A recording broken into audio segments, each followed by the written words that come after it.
Hi, I'm Eleanor from MotorMatters. We've got the Mazda CX5. It's been around for a long time, but you know what? I call it the mature model in the medium SUV range. Got Lawrence from Ride and Drive behind the camera. Laurie, how are you doing, pal? Very well, and yourself? Lekker, man. We've just taken a bit of a drive in the CX5. Yeah. As I said, the mature model in this category, eh? Certainly. It's been around for a long time, but you know, a lot of people also believe that when a car's been around for a long time, they're built better because the guys on the production line know what they're doing. Look, Mazda's got a long history in building cars, and Yeah. I mean, you know, their build quality is unquestionable. Build quality, and also, you know, Mazda said they want to go premium. And this one has got a premium feel to it. It really does. The other thing I have to point out to you is, can anybody do a red like Mazda Soul Red? It's a beautiful red, eh? My regular viewers know I hate red cars, Yeah. except Alphas and Ferraris. Yeah. But there is just something about this Soul Red that is just, it works. It is really nice. Yeah. Now look, they've updated the CX5 a couple of times along the way, all right? They've done a few little bits and pieces. So you've got LED headlights, you've got daytime running lights, you've got things like this. This is the middle spec in the range, it's the dynamic. Yeah, that's right. You get active dynamic and carbon edition now. I really am unhappy at the fact that they no longer do the diesel. Yeah, that's a Yeah. problem with a lot of cars, though. But I think it's a global thing. So, you know what? We all just have to get on board. We got to accept it, but it still bugs me because if ever there was a great version, it had to be that Akira diesel. But anyway, not important.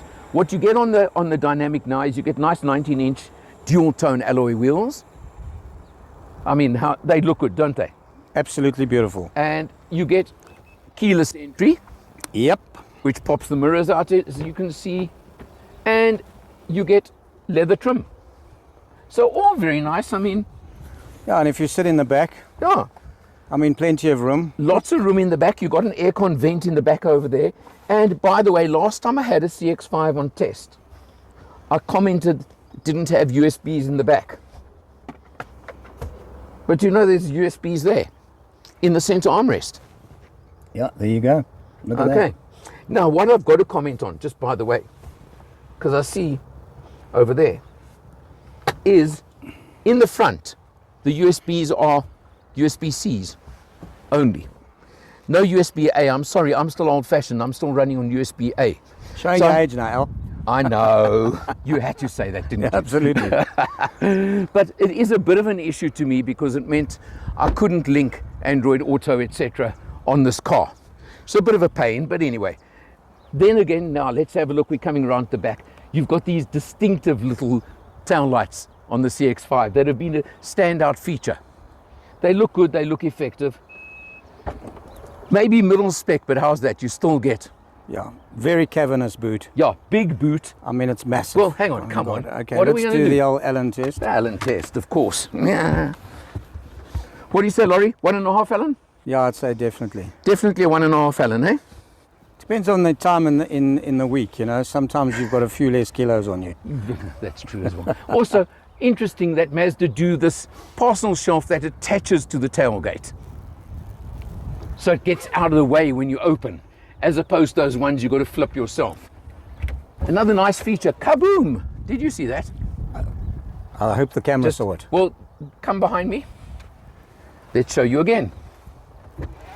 Okay, Kaboom! there you go. There you So go. it's It's not the seats, automated, but it's quite a neat little touch, Yeah, I think. absolutely. And let's have a look underneath. You've got a space saver or emergency spare, but at least you've got a spare wheel, all right? Yep. Pop, there you go. All right, so I mentioned just now that you can't get the diesel option anymore. So this is powered by Mazda's 2-litre 4-cylinder petrol engine, which with Sky Active technology, as Mazda like to call it, puts out 121 kilowatts and 213 newton meters of torque. That's plenty. Look, it's not turboed. No, it's not turbo. It's naturally aspirated, so it hasn't got that performance you get from a lot of the newer turbo versions. Yeah, But again, that's where I'll go back to the mature. correct. And it's not a CX60, No, but you know what? It doesn't have to be. No. It can be what it is for the segment that it's in. that's the point. And you've got a 6-speed auto normal torque converter, which so many people love, driving the front wheels. Can't ask for a lot more than that, can you? All right, so let's check it on the road and let's have a look inside. Cruising out on, of course, the Hartbeespoort Road. Where else? Where, besides the fact that I've got a car in front of me that seems to think brakes are a good thing to use. But out in the country, that's what counts, that's what's important. The CX5 from Mazda is an anomaly in so many ways as far as I'm concerned, because it's been around for a long, long time.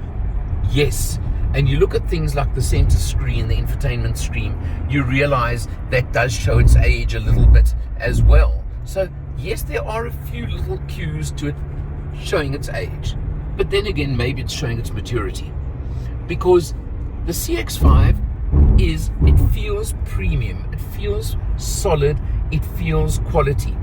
The 2-litre naturally aspirated 4-cylinder engine, petrol, 121 kilowatts, 203 newton meters of torque.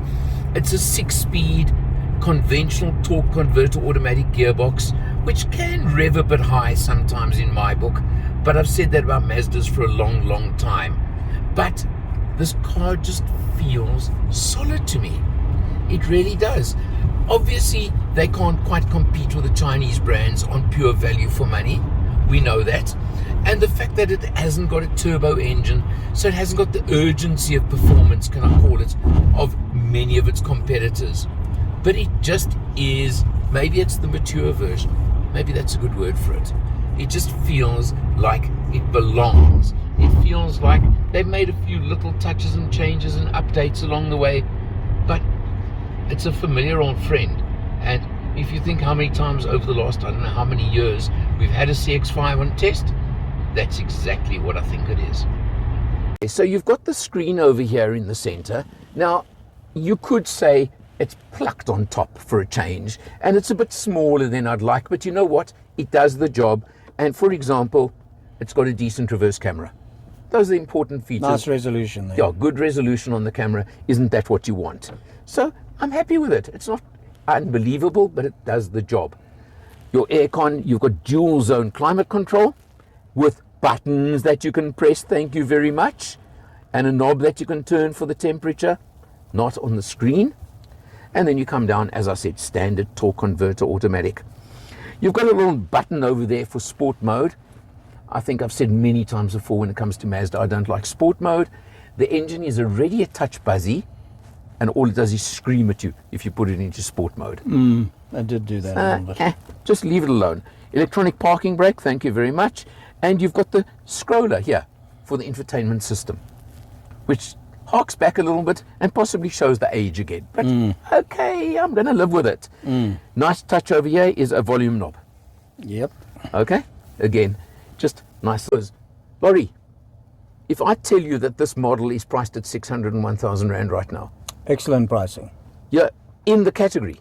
Yeah, excellent pricing. Is Well, I highly... mean, we alluded to the CX60 just a little while ago. That is well up on that. Yeah, look, the CX60, the base version, comes in at 780. Yeah, And that's with a 2.5. that's right. So you can't really compare the two at all. But I mean, this one is right in the slot for being a decent price for a family SUV. You are, look, you're comparing it to, for example, the Hyundai Tucson, Kia Sportage. It's difficult to compare some of the Chinese brands. I mean, you'd be looking at what, a Tiggo 7, I'd say, for example, from Chery. Yeah, listen, they are cheaper. They are not that much cheaper. But yeah, They would offer a bit more spec for the money. Correct, yeah. But it really is competitive, and you know what Mazda do give. And I hope my information's correct. I picked something up. They've upped the service plan to a 5-year unlimited mileage Okay. on the CX5. It used to be a 3-year. Now, if you do very high mileages and you've got a 5-year unlimited mileage plan, I think you could be laughing. Absolutely, yeah. So keep that in mind. That's a very important factor, that nobody else on the market gives you unlimited mileage.